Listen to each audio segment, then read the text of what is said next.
गया राहुल गांधी की स्टाइल में।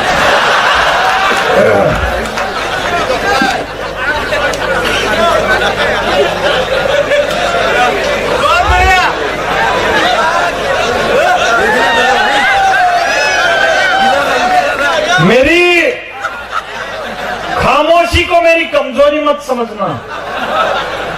मेरी अध्यक्ष महोदय यहाँ बैठे, मैं प्रणाम करता हूँ आपको। मेरी खामोशी को मेरी कमजोरी मत समझना। आदरणीय पवार जी बैठे, मैं आपको प्रणाम करता हूँ। सत्यम यहाँ बैठे, उनकी उपस्थिति को प्रणाम करता हूँ। और जो ढीला ढीला जा रहा है इसको भी मैं प्रणाम करता हूँ। कि मेरी खामोशी को मेरी कमजोरी मत समझना। मैं आंखों से काजल समेट जाता हूं। मेरी खामोशी को मेरी कमजोरी मत समझना। मैं आंखों से काजल समेट जाता हूं और माइक पर आते ही अगर घनघोर तालियां ना बजे तो मैं वापस बैठ जाता हूं। एक बार दोनों हाथ ऊपर उठा करके तालियां बजा लीजिए। हाँ, 1,96,8,53,115 वर्ष पूर्व निर्मित इस सृष्टि के पृथ्वी लोक पर स्थित प्राचीन व ऐतिहासिक देश भारत की पवित्र धरा के इस भूभाग पर विराजित समस्त देशभक्त श्रोताओं को मैं मुन्ना बेटवी अपने दोनों हाथ ऊपर करके प्रणाम निवेदित करता हूँ। और प्रणाम करता हूँ माननीय अध्यक्ष जी महोदय यहाँ बैठे हैं, प्रहलाद जी बनवार जी, उपाध्यक्ष जी महोदय यहाँ बैठे, सुनील जी बनवार जी और सीएमओ साहब यहाँ बैठे हैं, मैं उन्हें भी प्रणाम करता हूँ। नीमा जी भी इधर उधर घूम रहे हैं, मैं उन्हें भी बहुत बहुत प्रणाम करता हूँ। और प्रणाम करता हूँ उन आसपास के सेक्टर से जो पधारे हुए लोग, जो घर पे खेत की पानत को छोड़ के कहने के लिए आए थे कि हम पानत करने जा रहे हैं, लेकिन कवि सम्मेलन में फंसे हुए हैं। बोराखेड़ी, राजाखेड़ी, मालियाखेड़ी, डिगांव, पानपुर, दलोदा, बड़वन, धमनार, नगरी, कथनारा, रिंदा, पिंडा, पटेला, डिकोला, गुणा, तकरावत, झावल, चिरकन, ढंग से बजाओ, मेरे को नीमच के भी आते हैं अभी।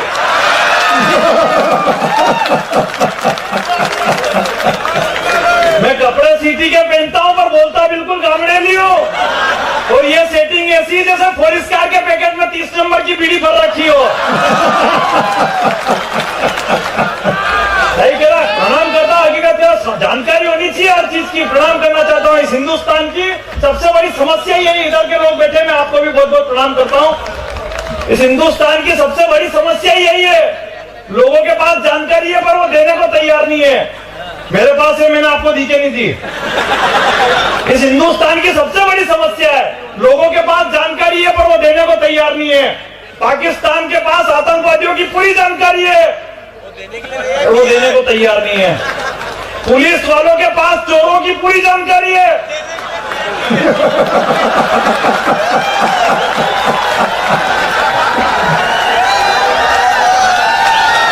पर वो देने को तैयार नहीं है।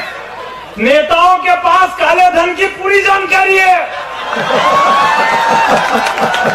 पर वो देने को तैयार नहीं है। अधिकारियों के पास योजनाओं की पूरी जानकारी है, पर वो देने को तैयार नहीं। और आखिरी लाइन पर शुरू कर देना मुन्ना बेटवी को कि भक्तों के पास बाबा की पूरी जानकारी है, पर वो देने को तैयार नहीं है। पर इतनी सारी मेरे को जानकारी थी तो मैंने आपको दी के नहीं दी। मैं क्यों? इसलिए क्योंकि मैं समझदार आदमी हूँ और हकीकत कह रहा हूँ। बड़े लोग यहाँ बैठे हुए, प्रणाम करना चाहता हूँ, इधर के लोग प्रणाम करना चाहता हूँ। एक टिप्पणी पर इस कवि सम्मेलन को खड़ा करना चाहता हूँ। बड़े लोग यहाँ बैठे हैं। 1947 में देश आजाद हुआ था। इस देश की बड़ी पार्टी कांग्रेस ने इस देश से बहुत बड़ा राज छुपाया। 1947 में देश आजाद हुआ था और 2017 में जाके हमें बहुत महत्वपूर्ण जानकारी मालूम पड़ी कि गीला कचरा हरे बॉक्स में डालना चाहिए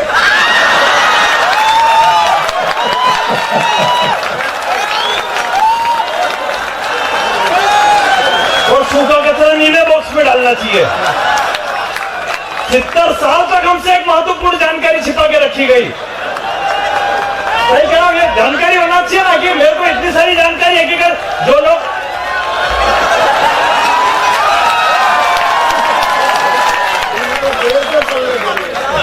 पल्ले नहीं पड़ी है, मंदसौर के लोग हैं, इनको ढंग से पल्ले पटकने वाला होना चाहिए। ये मंदसौर वाले नहीं डरते किसी के बाप से, जीते अपने हिसाब से। बात पहले पूरी सुनो, बीच में हाँ मत करो।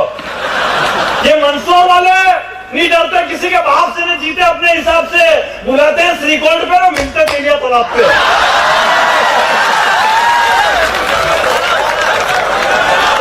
ये भी जानकारी मेरे को थी तो मैंने आपको दी क्या नहीं दी? कवित्री जी ने बहुत अच्छा, मैं मोनिका दहेल जी आपका बहुत बहुत प्रणाम करता हूँ। आपने मंदसौर आकर बहुत बड़ा आज मेरे पे एहसान किया। आपने इन मंदसौर वालों को बहुत महत्वपूर्ण जानकारियां दी यहाँ खड़े रह के। इन्होंने कहा है कि फुर्सत हो तो तारों की बारात में आ जाओ। ये मालवा के लोग हैं, अम्मल पे चीरा देना हो तो भाई की बारात में नहीं जाते हैं।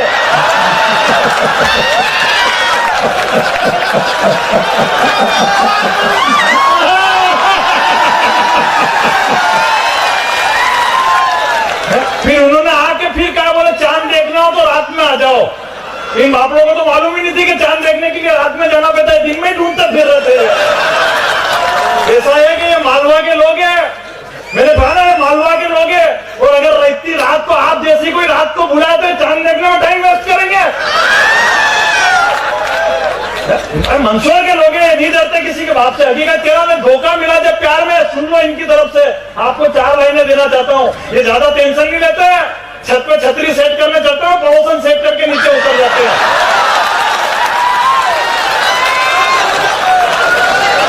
तनाव नहीं लेते हैं मंदसौर के लोग।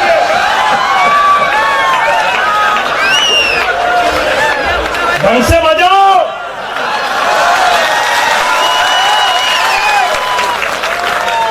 सही कह रहा, हकीकत है। 4 लाइनें आपकी तरफ से देना चाहता हूँ, जिम्मेदारी होती है टाइलर की मोनिका जी देना चाहता हूँ कि धोखा मिला जब प्यार में, तनाव नहीं लेता है मंदसौर के लोग बिल्कुल भी, कि धोखा मिला जब प्यार में, जिंदगी में उदासी छा गई और हमने सोचा कि छोड़ देंगे इस राह को, पर आज मोहल्ले में फिर दूसरी आ गई। ये सब जानकारियां मेरे को थी तो मैंने आपको दी क्या नहीं दी? लेकिन प्रणाम करना चाहता हूं, मैं मंदसौर की धरा पर खड़ा हुआ हूं। परम श्रद्धेय आदरणीय सत्तन जी यहाँ बैठे हैं, और मैं आज, मेरी जीत इसी में हो गई है कि पूरी टीम यहाँ पर अवेलेबल हो गई है। और भाई हाँ, बजा दो। सही है, मैं प्रणाम करना चाहता हूं, लेकिन मैं सबसे पहले नगर पालिका का बहुत बहुत आभारी हूं कि मुझ जैसे छोटे बालक पर मंदसौर के सबसे बड़े जिले के इस मंच का जो भार इन्होंने मेरे ऊपर सोचा। एक बार आदरणीय बदवार जी के लिए जोरदार तालियां बजा दीजिए। और एक बार जरा जोरदार ताली भाई बलवंत बल्लू जी के लिए बजा दी जाए, जिन्होंने अब तक का सबसे बढ़िया अगर संचालन इस मंदसौर में किया तो एक बार जरा जोरदार तालियां बलवंत बल्लू जी के लिए बजा दीजिए। प्रणाम करना चाहता हूं मैं आपको। आपने बहुत अच्छा कवि सम्मेलन सुना और बहुत बढ़िया कवि सम्मेलन चल रहा है, लेकिन मैं जानकारी की बात आपको बता रहा था। मैं ज्यादा माथाफोड़ी बिल्कुल भी नहीं करूंगा। देश के बड़े कवि आदरणीय,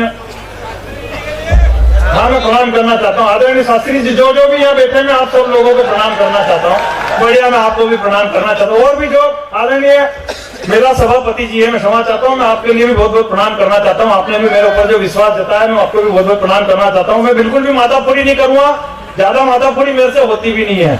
मैं केवल 5 मिनट पढ़ूंगा, क्योंकि देश के बड़े कवि आदरणीय सत्तन दा इस मंच पर विराजित है। इस मंच को आदरणीय दादा तक पहुंचना है। हालांकि दादा इस बात को अच्छी तरीके से जानते हैं कि मोटा बेटी फोकट की बात कर रहे हैं। हमारे मंच पे यही चलता है, जो भी कहता है यही आगे कहता है, आज हमें दादा तक पहुंचना है। वो खुद का 1 घंटा काम करके निकल लेता है। फिर दूसरे नंबर पे एक और आता है, वो भी यही कहता है, आज हमें दादा तक पहुंचना है, और वो भी उसका आधा पौन घंटा काम करके निकल लेता है। और रात को 4 बजे जब दादा की बारी आती है, तब तक पब्लिक घर चली जाती है। तो मैं आज बिल्कुल भी ऐसा नहीं करूंगा, केवल 5 मिनट पढ़ूंगा, और इसलिए पढ़ूंगा क्योंकि आज हमें दादा तक पहुंचना है। दादा माथाफोड़ी में से हंसने के लिए तो हिंदुस्तान में कहीं जाने की जरूरत नहीं है। वो तो मालवा के लोग हैं। वो मेरा एक दोस्त है, मंदसौर से 184 किलोमीटर दूर घाटा बिल्लोद है, और मेरा एक दोस्त रहता भंवरलाल। फोन आया उसका, बोले यार बम्बई बैठा हुआ शुगर चेक करवाने के लिए, सुबह से शाम तक बैठा हूँ, अभी तक हॉस्पिटल में नंबर नहीं आया। मैंने तू बेवकूफ आदमी है, मेरे को सुबह ही फोन लगा देता। मैंने तेरे को ये नहीं कहना था कि तू घाटा बिल्लोद से आया है, तेरे को ये कहना था कि मैं मंदसौर से आया हूँ। रेलवे स्टेशन पे तेरी पूरी जांच हो जाती।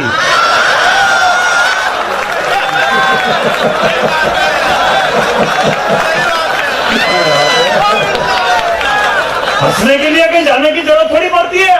तो नोट बंद हो गया तो मैं मुंबई था, कवि सम्मेलन में सुबह वहां अमिताभ बच्चन जी मिल गए एटीएम के बाहर।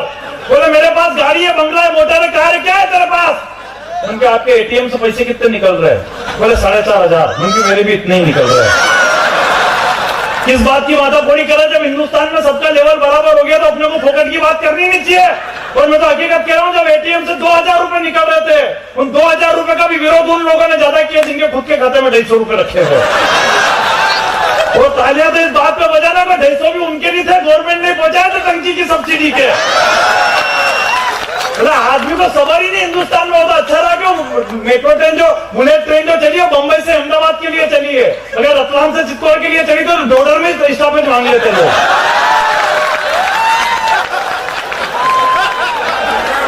सवार ही नहीं लोगों के हिंदुस्तान में, हकीकत कह। लेकिन मैं प्रणाम करना चाहता हूं, मैं कवि हूं, बड़े लोग यहाँ बैठे, मैं आपको प्रणाम करना चाहता हूं। मैं केवल 5 मिनट पढ़ूंगा, ज्यादा माथाफोड़ी मेरे से नहीं होती, आज हमें दादा तक पहुंचना है।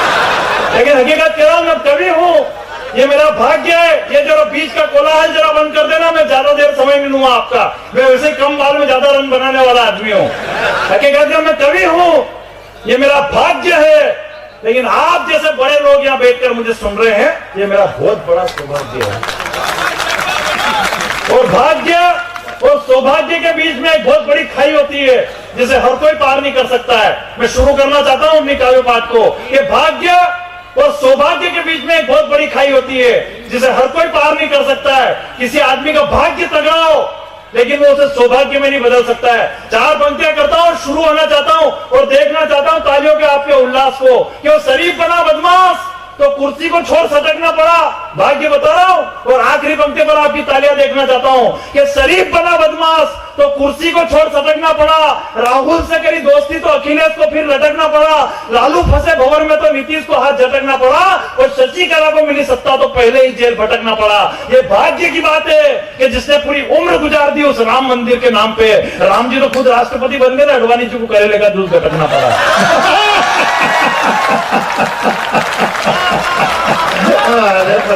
ये भाग्य की बात है। हर कोई आदमी भाग्य को पार नहीं कर सकता। मार्केटिंग भी तगड़ी होनी चाहिए। और मार्केटिंग कैसे तगड़ी होती है, जैसे आजकल वो चल रही कि नहीं चल रही मोबाइल की, एक गली में घुसे तो वीवो का बोर्ड लगा हुआ, उस गली में घुसे तो ओप्पो का बोर्ड लगा हुआ। वो एक मोबाइल वाला तो ज्यादा ही भावुक हो गया, उसके घर पे पहुंचा, 2 बच्चे खेल रहे हैं। मैंने कहा बेटा क्या नाम है? बोले वीवो। दूसरे से पूछा, बोले ओप्पो। मैं अंदर जाके बैठा तो वो भाई साहब खुद चाय लेकर आए। मैंने कहा भाभी जी नजर नहीं आ रही? बोले वो तो पियर गई हुई है। मैंने कहा क्यों? बोले सैमसंग आने की तैयारी है। बोले इतनी मार्केटिंग तगड़ी, आदमी भावुक हो गया बिल्कुल। हकीकत है मार्केटिंग भी तगड़ी होनी चाहिए। और अगली पंक्ति पर आपकी देखना चाहता हूं, मार्केटिंग के साथ भाग्य भी तगड़ा होना चाहिए आदमी का कि हाथों की चंद लकीरों का खेल गजब निराला है। हकीकत कह रहा हूं, ये भाग्य है कि इस मंदसौर शहर का सबसे छोटा बेटा इस साल 26 जनवरी पर लाल किले का कवि सम्मेलन पढ़ने के लिए जा रहा है।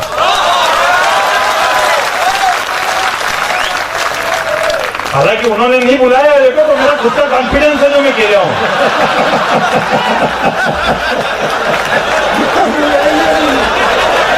उन्होंने नहीं बुलाया तो मेरा कॉन्फिडेंस है जो कह रहा हूं मैं। वो बुलाएंगे ना बुलाए तो मेरा कॉन्फिडेंस है। अन्य बुला सकते हैं, मेरे को पढ़ता है ऐसा ही हुआ तो बुला लेंगे, उसमें क्या हो गया। कॉन्फिडेंस होना चाहिए। हकीकत कह रहा, लेकिन ये भाग्य की बात है। हाथों की चंद लकीरों का खेल गजब निराला है। देखना चाहता हूं पीछे तक के लोगों की तालियां। अपने शहर में खड़ा हुआ कि हाथों की चंद लकीरों का खेल गजब निराला है। कहीं भरा है अथा समंदर, कहीं पे सूखा प्याला है। भाग्य प्रबल हो बंदे का तो बिगड़ी भी बन जाती है। हारी हुई हो बाजी लेकिन जीत उसे मिल जाती है। जहां नहीं है दूध का कतरा चाय वहां छन जाती है। ये मोदी जी का जलवा है कि जहां जहां भी हारे हैं सरकार वहां बन जाती है। ये मोदी जी का जलवा है कि जहां जहां भी हारे हैं सरकार वहां बन जाती है। लेकिन साहब बड़े लोगों के बीच में बैठा हूं, आज अपने लोगों के बीच में बैठा हूं। एक आदमी का भाग्य बदला इस हिंदुस्तान में। उसे राष्ट्रपति पद पर बिठाया गया, लेकिन राष्ट्रपति पद से उतरने के बाद वो कहता है कि हिंदुस्तान में मुसलमान डरे हुए हैं।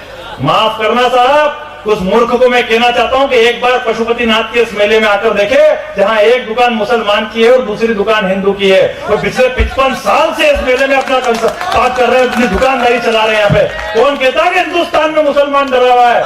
मैं आपकी तरफ से 2 लाइनें उस मूर्ख को देना चाहता हूं। या तो एक भी ताली नहीं बजे मुन्ना बेटी को अपने शहर में बिल्कुल दुख नहीं होगा, लेकिन बजे तो वो तालियां बजनी चाहिए जो थप्पड़ के रूप में दिल्ली तक जानी चाहिए। मैं आपके उदाहरण को देखना चाहता हूं कि हम जो अगर हिंदू और मुस्लिम में अंतर जता रहे होते, आपका भी समर्थन चाहता हूं, इधर के लोगों का समर्थन चाहता हूं कि हम जो अगर हिंदू और मुस्लिम में अंतर जता रहे होते तो मियां तुम राष्ट्रपति नहीं किसी चौराहे पे पंचर बना रहे होते।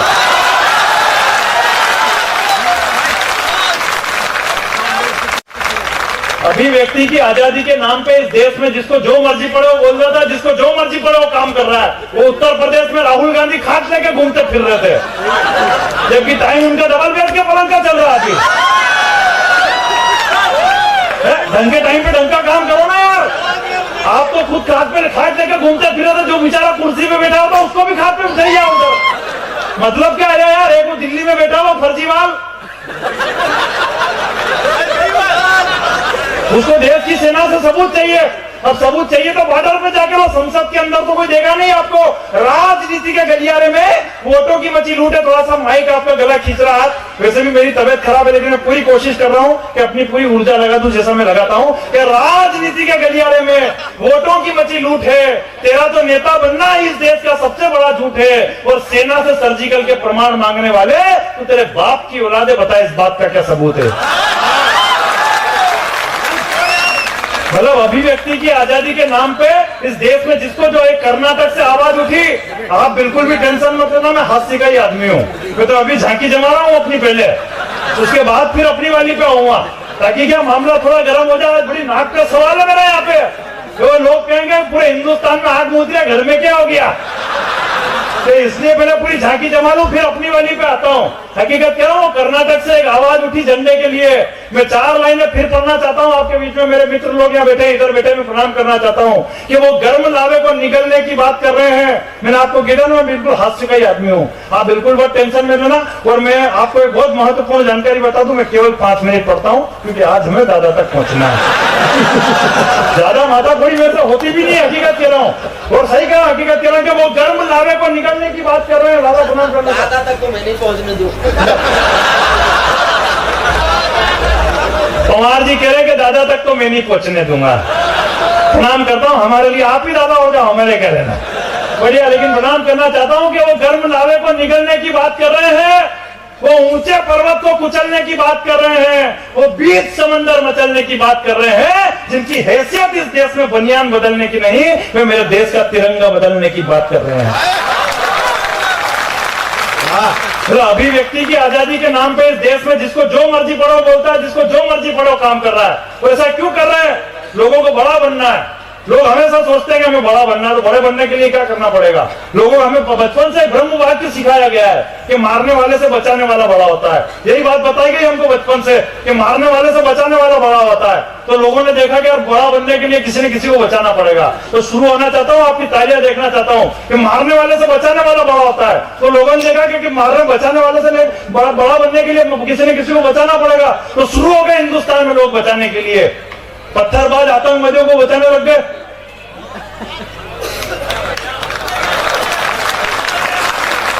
हुर्रियत वाले पत्थरबाजों को बचाने लग गए, महबूबा सरकार को बचाने में लग गई, सरकार नीतीश कुमार को बचाने में लग गए, नीतीश कुमार बिहार को बचाने में लग गए, बिहारी लालू प्रसाद को बचाने में लग गए, लालू प्रसाद बेटे को बचाने में लग गया, बेटा कुर्सी को बचाने में लग गया, कुर्सी नेताजी को बचाने में लग गई, नेताजी साइकिल को बचाने में लग गए, साइकिल कांग्रेस को बचाने में लग गई, कांग्रेस राहुल गांधी को बचाने में लग गई, राहुल गांधी रॉबर्ट वाड्रा को बचाने में लग गए, रॉबर्ट वाड्रा प्रॉपर्टी बचाने में लग गए, प्रॉपर्टी वाले टैक्स बचाने में लग गए, टैक्स वाले नोट बचाने में लग गए, नोट वाले सरकार बचाने में लग गए, सरकार सब्सिडी बचाने में लग गई, सब्सिडी वाले मोदी जी को बचाने में लग गए, मोदी जी प्रदेश को बचाने में लग गए, प्रदेश वाले मुख्यमंत्री को बचाने में लग गए, मुख्यमंत्री बेटी बचाने में लग गए, और बेटियां बेचारी चोटियां बचाने में लगी।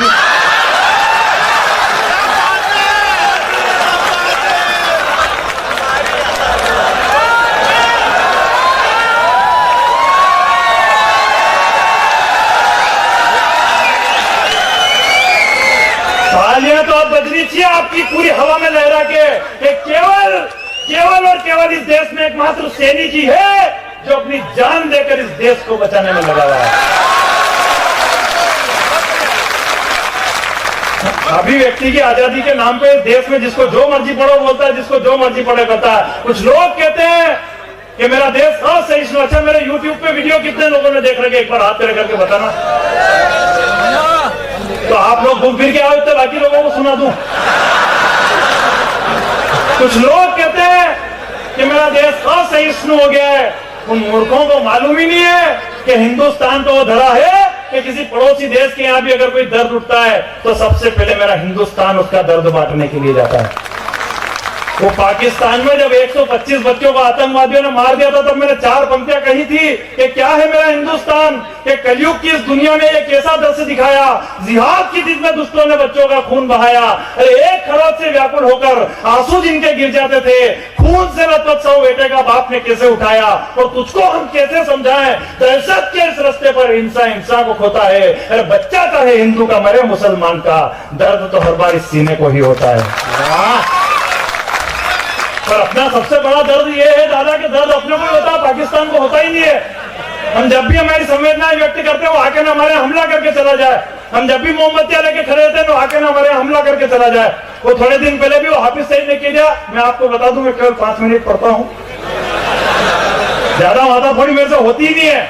और पाकिस्तान की बात केवल एक बात में खत्म कर देना चाहता हूं, उसके बाद पाकिस्तान का कोई नाम नहीं लूंगा यहां से, कि इतिहास के पन्नों को अगर समय पर पढ़ लिया जाता उसके बाद पाकिस्तान की कोई बात नहीं करूंगा, घर के रानी रोना खत्म नहीं हो रहा अपने। सही कह रहा हूं कि इतिहास के पन्नों को अगर समय पर पढ़ लिया जाता, सीने पर पड़े जख्मों से कभी सबक जो ले लिया जाता, तो हिंदू और मुस्लिम के रिश्तों में कभी दरार ही नहीं आती, मेरे हिंदुस्तान की सीमाएं कभी सिकुड़ी नहीं पाती, पूरी दुनिया में मेरे देश का नक्शा ही कुछ और होता। अगर 1947 में इस राजनीति का भ्रूण परीक्षण हो जाता तो ये कमीना पाकिस्तान इस दुनिया में ही नहीं होता। लेकिन हाथ हो गया, आ गया तो भूख तो हो गए, घर की रानी रोना खत्म नहीं हो रहा अपने से। वो हाफिज सईद ने किया, हम जब चाहे कश्मीर को खाली करा सकते हैं, तब 4 पंक्तियां करंट वाली पढ़ना चाहता हूं और देखना चाहता हूं कि मेरी आवाज ज्यादा है या आपके तालियों की गड़गड़ाहट ज्यादा। हाफिज सईद ने किया, हम जब चाहे कश्मीर को खाली करा सकते हैं, तब 4 पंक्तियां करंट वाली पढ़ना चाहता हूं कि तेरी हर हरकत का मुंह तोड़ जवाब अब देंगे, बरसों से धधकती ज्वाला को शोलों में बदल अब देंगे। अरे तड़प रही है बंदूकें दुश्मन का लहू बहाने को, आया है मौका बरसों में गीदड़ को सबक सिखाने को। अरे सौगंध है हमें श्री राम की, जंग मैदान में काम ही तमाम कर देंगे, और तू क्या कश्मीर छुड़ाएगा बुज़दिल, हम पाक की रजिस्ट्री ही तिरंगे के नाम कर देंगे।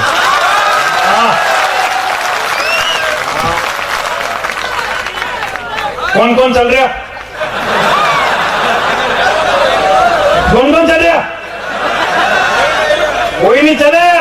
अभी उतर के पूछूं न जा, बोले कल तो बिजली के बिल की आखिरी तारीख है, फिर कभी चलेंगे। ये दादा इधर से हाथ खड़े कर रहा, भी उतर के पूछूं न जा, बोला पाकिस्तान की रजिस्ट्री की बात कर रहा, घर की रजिस्ट्री नहीं हो रही अपने से। छोटा भाई साइन ही नहीं करे अपने, घर की रानी रोना खत्म नहीं हो रहा अपने से, क्या पाकिस्तान की रजिस्ट्री करे।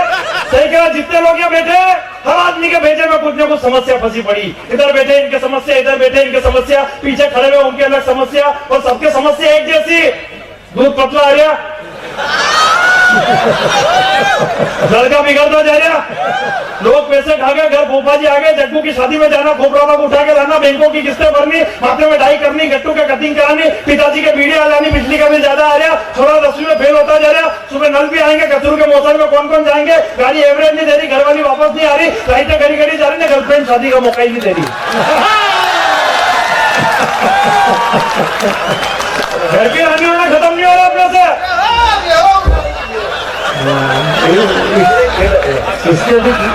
ये किस बात पे नहीं, मेरे को एक तो मालूम नहीं पड़ती कौन सी वाली कविता पहले को मैं पढ़ता ही थी, स्पीड में मालूम ही नहीं पड़ती है। वरना इसने इस बात पर पहला ही कि उसके खुद के रानी रोने खत्म नहीं हो रही है। बहुत बड़ी, मैंने कहा घर की रानी रोना खत्म नहीं हो रहा अपने से। सही कह रहा हूं मैं, पाकिस्तान की रजिस्ट्री घर की माता पूरी खत्म नहीं हो रही है। बेटा अगर नालायक हो तो दिल्ली में मां परेशान, और बेटा ज्यादा समझदार हो तो यूपी में बाप परेशान। तो घर की रानी होने खत्म नहीं होना। 4 पंक्तियां पढ़ता हूं कि षड्यंत्रों की चौसर में जब खून का रिश्ता हार गया, एक शकुनी महाभारत का फिर से बाजी मार गया। राजनीति के दंगल में यहाँ नहीं किसी की यारी है, इतिहास उठाकर पढ़ लेना, सत्ता अपनों पर भारी है। इतिहास उठाकर पढ़ लेना, सत्ता अपनों पर भारी है। एक बूढ़े बरगद की छांव में बबूल ये कैसे जाग गया, बाप ने दिया था हेलीकॉप्टर, बेटा साइकिल लेकर भाग गया। घर की रानी रोना खत्म नहीं हो रहा, अपने खुद की रानी रोना खत्म नहीं हो रहा है। तो क्या है, बल्लू भैया हमेशा कहते हैं तू बहुत अच्छा काव्यपाठ करता है, तेरा पासपोर्ट बनवा ले, तेरे को कभी भी विदेश जाना पड़ सकता है, तेरा पासपोर्ट बनवा ले, तेरे को कभी भी विदेश जाना पड़ सकता है। अब इनको कौन समझाए, मेरा आधार कार्ड में फोटो पड़ रहा है अभी। तो फोटो खींच के गए, आज तक नहीं आया मेरा आधार कार्ड देने के लिए। हकीकत कह रहा हूं, हालांकि इसमें कोई हंसने वाली बात नहीं है। मैं ऑलरेडी बैंकॉक, दुबई, रसिया, पटाया कई जगह कवि सम्मेलन कर चुका हूं, और ये तो कुछ भी नहीं, अमेरिका और पूरा यूरोप निपटा मारता। सुबह नींद खुल गई मेरी। समस्या कहीं से भी आ सकती है, हकीकत कह रहा हूं, लेकिन बड़े लोग यहाँ बैठे हैं। जीवन में केवल एक बात याद रखना, इस कवि सम्मेलन से कोई बात याद रख के जाओ, नहीं जाओ। दादा यहाँ बैठे प्रणाम करता हूं कि इस कवि सम्मेलन से कोई बात याद रखे जाओ, नहीं जाओ, उससे कोई मतलब नहीं, लेकिन जीवन में केवल दो बातें याद रख के जाना है। यहाँ से ये गीला कचरा हरे बॉक्स में डालना है, तो सूखा कचरा नीले बॉक्स में डालना है। कोई कार्यक्रम नगर पालिका का, तो मेरे को इधर भी काम निपटाना पड़ेगा। सही कह रहे हो, क्योंकि अभी सबका काम कराना बाकी है मेरे, बाकी मैं कह रहा हूं। लेकिन प्रणाम करना चाहता हूं, हकीकत जीवन में एक बात याद रखना है, बड़े लोग यहाँ बैठे हैं, जीवन में अगर ज्यादा समस्या आ जाए, बार बार भगवान को याद नहीं करना चाहिए। गलत आदत पड़ी हुई हम लोगों की, सुबह से लेकर शाम तक भगवान को याद करते रहते हैं। भगवान मेरे ये नहीं हो रहा, भगवान मेरे वो नहीं हो रहा, बार बार भगवान को याद नहीं करना चाहिए। किसी टाइम पे भगवान ने याद कर लिया तो आप बार बार किसी को याद करोगे तो एक बार तो वो भी याद करेगा कि नहीं करेगा आपको। ये बात मैंने क्यों बताई, आज तारीख अभी निपटी अपने यहाँ नोट की बरसी की, और बात कहना चाहता हूँ, बात बहुत बारीक है। अगर पहुंच जाए तो फिर पीछे के सदन तक की तालियां चाहता हूं कि जिन लोगों ने अपने पुरखों की कभी बरसियां नहीं मनाई होगी, वो 8 तारीख को नोट की बरसियां मना रहे थे। खानदान तो याद दिला दिया लोगों को अच्छे अच्छे, हकीकत कह रहा हूं, लेकिन बार बार किसी को याद नहीं करना चाहिए ना, एक बार वो भी याद कर सकता है। ये बात मैंने क्यों बताई आपको, बहुत बारीक बात है कि बार बार भगवान को याद नहीं करना चाहिए ना, एक बार वो भी याद कर सकता है अपने आप को। तो क्यों बताई मैं ये बात आपको। 23 साल से चिल्ला रहे थे विपक्ष वाले, मोदी जी कुछ काम नहीं कर रहे, मोदी जी विदेशों में घूमते फिर रहे, मोदी जी कुछ। अच्छा, राष्ट्रभक्ति देखो अपने यहाँ की, मैं बताता हूँ आपको देशभक्ति कैसे करना चाहिए। हकीकत कह रहा हूं, 2 महीने से चिल्ला रहे थे लोग, चाइना का माल मत खरीदो, चाइना का माल मत खरीदो। मैं आपको बताता हूँ, बड़े मंच पर खड़ा हुआ हूँ, मैं केवल एकमात्र इस कवि हूँ इस पूरे देश का जो उल्टा बोल रहा हूँ कि खरीदो। आपको उनकी अर्थव्यवस्था बिगाड़नी है ना, यही बात हुई थी ना अपनी कि चाइना का माल मत खरीदो, उनकी अर्थव्यवस्था बिगाड़नी है। मैं कह रहा हूँ कि खरीदो, और इतना खरीदो कि वहां पे कुछ भी नहीं बचे, और जब पेमेंट देने की बारी आए,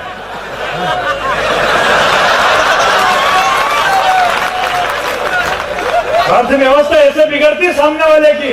अपन तो मालवा के लोग हैं, अपने को सब तरीके आते हैं सामने वाले की अर्थव्यवस्था बिगाड़ने के लिए। अपने यहाँ शादी ब्याह होते कि नहीं होते, शादी ब्याह में कितना खर्चा करते हैं अपन, 4-5 लाख रुपए फोक देते हैं, जब 50 कुर्सियां लगती है 100 कुर्सियां फंसवाते हैं। टेंट भी बढ़िया वाला लगना चाहिए, केटर्स भी बहुत बढ़िया वाला लगना चाहिए, पूरी शादी बर्बाद कर देते हैं, और जब 15 दिन बाद वो टेंट वाला पैसे लेने आता है। दादा तो हमारे इंदौर गया है,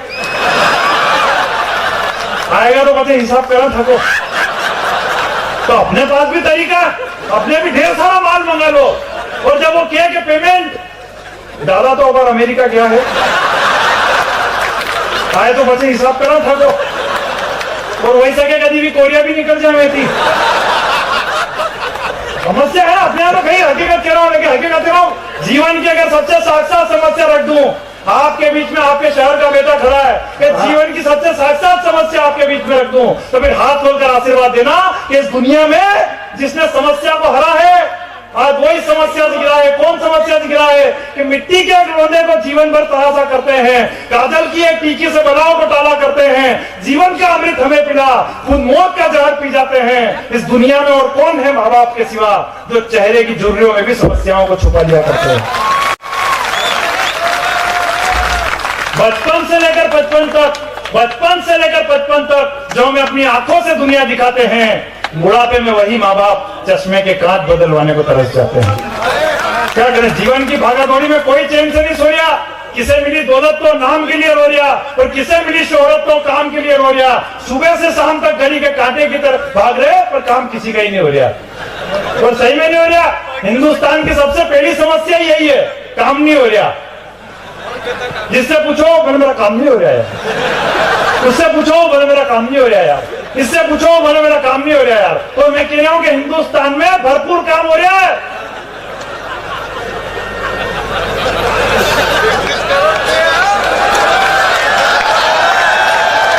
34 करोड़ थे अपन, जब अंग्रेज भाग के गए थे 1 अरब 21 करोड़ हो गए, फिर बोल रहे हो काम नहीं हो रहा। मैं उस पर भी टीवी पे नए स्टेटमेंट आ रहे, कोई बाबा जी कह रहे 5 बच्चे पैदा करो, कोई बाबा जी कह रहे 8 बच्चे पैदा करो, कोई बाबा जी कह रहे 10 बच्चे पैदा करो। जिस बापड़ा को करना उससे कोई नहीं पूछ रहा तेरी कैपेसिटी कितनी है।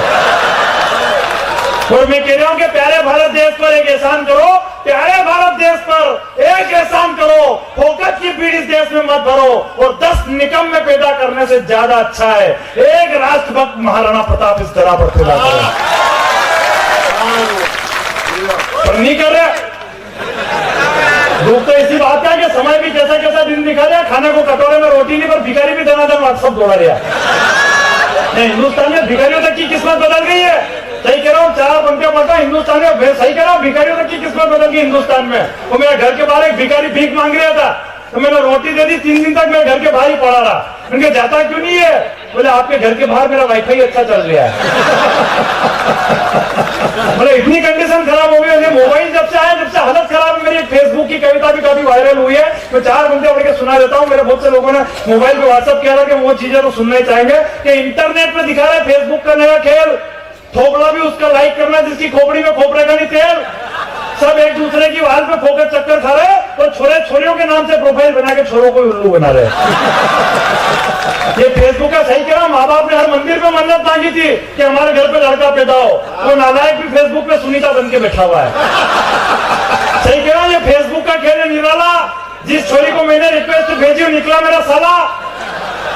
एक छोरी एक छोरे के बाप में राजी है, वो छोरे को पता ही नहीं कि उसके पिताजी है।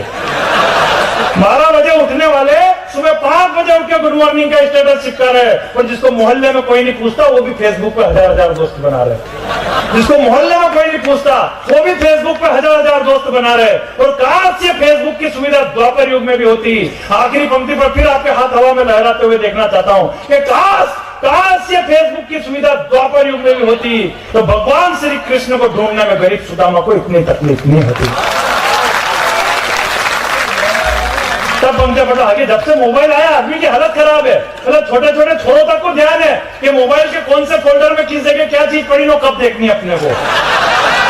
सही कह रहा, मैंने 10 साल के छोरे को पकड़ लिया कल परसों। मैं क्यों रे, ये क्या रख रखा मोबाइल में, क्यों तेरे पापा को? बोले आप क्या पापा को कहोगे, मोबाइल ही पापा का ही है।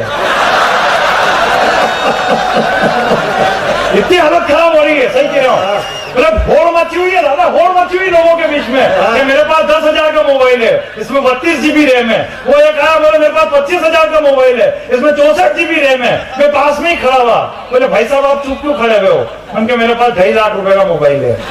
बोले इसमें क्या सुविधा? उनके लेटरिन बाथरूम भी है इसमें,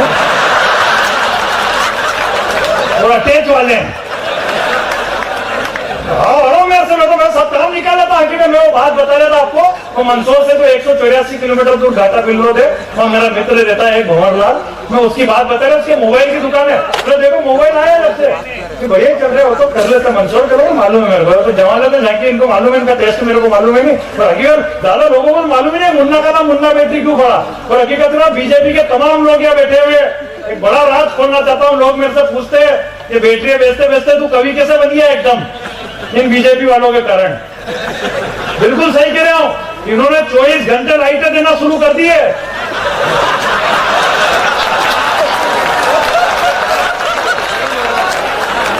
लाइटें बंद होगी, इन्वर्टर का धंधा बंद हो गया मेरा। कविता नहीं करूँ तो क्या करूँ मेरा? सही कह रहा हूं, मुन्ना का नाम मुन्ना बेटी क्यों पड़ा? 4 पंक्तियां पढ़ता हूँ मालवी भाषा में। अच्छा मेरी भाषा समझ में आ रही है आपको? मालवी पढ़ता हूँ आएगी क्यों नहीं? आप कौन सा लंदन में बैठे हुए हो? बेटे तो मतलब इससे ज्यादा तो कुछ कर भी नहीं सकता कि एक बात मैंने हमारा जीवन में खूब खर्च की, मारे हाथा कई छोरियां फटकी तो हमारा जाल में एक भी नहीं अटकी। एक छोरी मैंने 3 महीना तक झकोला देगी, सुबह में कचौरिया ने हाथे पेप्सी कोला पीगी, वो काउंटर पे पया देवा में रही नौकरी हो क्या तो नहीं की। मैंने खूब दिनों बस को किरायो, खूब गन्ना को रस पायो, फिर भी हाथ पे हाथ मलतो रही गयो। तो छोरो बड़े 2 छोरा बाप ने मुंह खाली बैठे देखते रही। समस्या है ना कि तो वो मैं बात बता रहा था वो हमारे मंदसौर से 184 किलोमीटर जो घाटा बिल्लोद है, वो मेरा एक मित्र रहता है भंवरलाल, वो उसके मोबाइल की दुकान है। देखना मोबाइल जब से आया आदमी की लैंग्वेज बदल गई। मस्ती लेना अगली बात पे कि जब से मोबाइल आया मार्केट में आदमी की लैंग्वेज ही बदल गई। उसके दादाजी शांत हो गए, मैंने फोन लगाया उसको, देखना उसके दादाजी शांत हो गए, मैंने फोन लगाया उसको, लैंग्वेज देखना आदमी की। मैंने कहा भाई कसरत कहीं शांत हो गया, तो कहीं नहीं, वर्जन पुराना थो, न रिंगटोन आई रही थी, ब्लूटूथ भी खुल ही रहता था, 3-4 बंदी वायरस भी खड़ा आ गया था और कल रात डिलीट भी गया।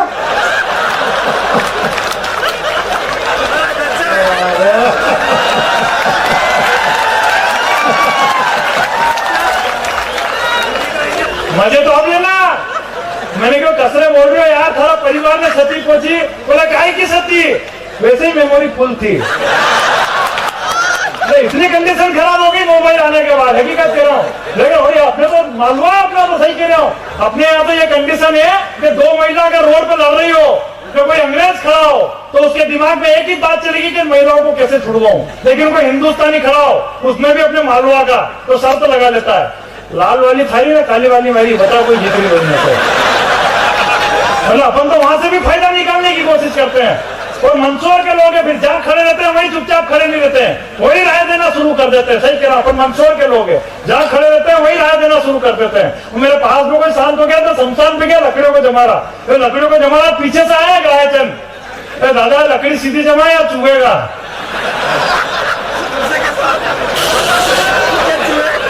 दादा ने लकड़ी सीधी जमाया चुभेगा। मतलब तू सोई रहो, तू सोई रहे हो तो दादी भी सोई तू। मैं जन के जा रहा हूँ, चुपचाप पड़े तो मैं थूका कर रहा है।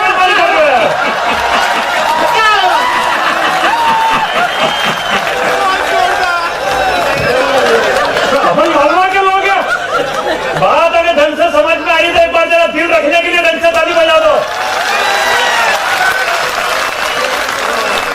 अपन मालवा को अच्छा जहां अपन खड़े रहते हैं, मतलब आप किसी से एक सवाल पूछो, अगला 10 सवाल आपसे पूछ लेगा। मैं कर रहा हूँ बेटा, मेरा वही काम कर रहा हूँ, घबराऊंगा अपने सब निपटा के दूंगा।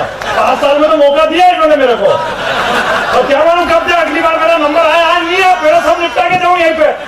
सही कह रहा है, लेकिन हकीकत अब पक्का है तेरे अगले साल भी प्रणाम करता हूँ, लेकिन हकीकत कह रहा है, अपन मालवा के लोग हैं। मतलब आप किसी से एक सवाल पूछो, अगला 10 सवाल आपसे पूछ लेगा। अपनी तो कंडीशन ये, मतलब जैसे ही आपने किसी से एक सवाल पूछा, अगला 10 सवाल आपसे पूछ लेगा। तो मेरे पास में रहता है गिरधारी लाल जी, उनका केबीसी में नंबर लग गया, तो अमिताभ बच्चन ने पूछा कि बताओ डल झील कहाँ पे, पंजाब में, हरियाणा में, मध्य प्रदेश में, जम्मू कश्मीर में। बोले मैं भाई के फोन लगाऊं। बोले क्या नाम है तेरा भाई का? बोले जग्गू। बोले कंप्यूटर जी जग्गू के फोन लगाया जाए। वो जग्गू के फोन लगा के पूछ रहा, बोले दादा भाई डल झील का पंजाब में, हरियाणा में, मध्य प्रदेश में, जम्मू कश्मीर में। तो जग्गू उल्टा गला पड़ा उधर से, बोले पहला तू ही होता टीवी को रिमोट क्या मिलियो।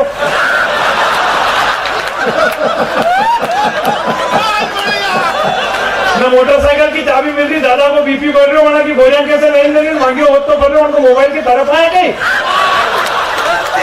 तो अमिताभ जी ने बोला कि आपका समय यही समाप्त होता है। अब अमिताभ जी की समस्या खड़ी होगी कि 3 लाख का सवाल पहले पूछूंगा, मांगी लाल के मोबाइल के पहले पूछू इससे। बोले हिंदुस्तान में आदमी खुद भी उलझ रहा, दूसरों को भी उलझ रहा। मैं वो चीज सुना देता हूँ आपको जिसने मुझे पूरे हिंदुस्तान में फेमस किया। मैं अभी अहमदाबाद गया था, अहमदाबाद इसलिए गया क्योंकि मेरे सासू जी में एडमिट थे, तो मैं उनके हालचाल जानने के लिए गया। तो मेरे सासू जी ने मेरे को कहा मेरे को नमकीन खाने की इच्छा हो रही। मैंने कहा ठीक है मैं ला के देता हूँ। मैं हॉस्पिटल से नीचे उतरा, मैंने गेट कीपर से पूछा, मैंने भाई साहब ये नमकीन की दुकान कहाँ है? उसने कहा एक काम करो, मोबाइल नंबर लो, इस पर फोन लगा देना, नमकीन वाला ये नमकीन लेके आ जाएगा। आदमी खुद भी उलझ रहा और दूसरों को भी उलझा रहा। मैंने उसमें फोन लगाया तो उसमें कैसेट चालू हुई, टनाटन स्वीट्स एंड नमकीन पर आपका स्वागत है, हिंदी के लिए 1 नंबर दबाइए, फॉर इंग्लिश प्रेस 2। मैंने 1 नंबर दबाया तो फिर एक कैसेट शुरू, फिर झूम उठेगा तन और नाच उठेगा मन, जब आप होंगे टनाटन स्वीट्स के संग। उत्पाद की जानकारी के लिए 1 नंबर दबाइए, हलवाई से बात करने के लिए 2 नंबर दबाइए, पिछले लेन देन की जानकारी के लिए 3 नंबर दबाइए, पिछले मेनू में ऑफिस जाने के लिए 5 नंबर दबाइए। मैंने फिर 1 नंबर दबाया तो फिर एक कैसेट शुरू, फिर उत्पाद की विस्तृत श्रृंखला में आपका स्वागत है। नमकीन के लिए 1 नंबर दबाइए, मिठाई के लिए 2 नंबर दबाइए, ठंडाई के लिए 3 नंबर दबाइए, पिछले मेनू में ऑफिस जाने के लिए 5 नंबर दबाइए। मैंने फिर 1 नंबर दबाया तो फिर एक कैसेट शुरू, मैंने नमकीन की विस्तृत श्रृंखला में आपका स्वागत है। सेव के लिए 1 नंबर दबाइए, गाठिए के लिए 2 नंबर दबाइए, मिक्सचर के लिए 3 नंबर दबाइए, पिछले मेनू में वापिस जाने के लिए 5 नंबर दबाइए। मैंने फिर 1 नंबर दबाया तो फिर नए कैसेट शुरू। मेरे सेव की विस्तृत श्रृंखला में आपका स्वागत है। लौंग की सेव के लिए 1 नंबर दबाइए, फीकी सेव के लिए 2 नंबर दबाइए, चरकी सेव के लिए 3 नंबर दबाइए, पिछले मेनू वापस जाने के लिए 5 नंबर दबाइए। मैंने फिर 1 नंबर दबाया तो फिर नए कैसेट शुरू। मेरे लौंग की सेव की विशेष पैकिंग में आपका स्वागत है। 50 ग्राम के लिए 1 नंबर दबाइए, 50 किलो के लिए 2 नंबर दबाइए, 50 कुंटल के लिए 3 नंबर दबाइए, पिछले मेनू वापस जाने के लिए 5 नंबर दबाइए। अब यहाँ में चूक गया, मेरे से 50 कुंटल को बटन दब गया तो मैंने फोन काट दिया। मैंने कहा सासू जी को खानी है, पूरे खानदान को खिलानी है, तो मजे तो आप लेना ताली बजा के। फोन सामने वाले का आया, मेरे भाई साहब अभी किसी ने इस नंबर से 50 कुंटल सेव बुक करी है। मैंने किसने करी? बोले नंबर यही था। मैंने कहा देखो ऐसा है, ये फोन मेरे 15 भाई चलाते हैं, आपको किससे बात करनी? बोले जिसने अभी फोन लगाया तो उससे बात करने के लिए क्या करना पड़ेगा? उनके तू सुन, हीरालाल से बात करने के लिए 1 नंबर दबाइए, पन्नालाल से बात करने के लिए 2 नंबर दबाइए, जन्नालाल से बात करने के लिए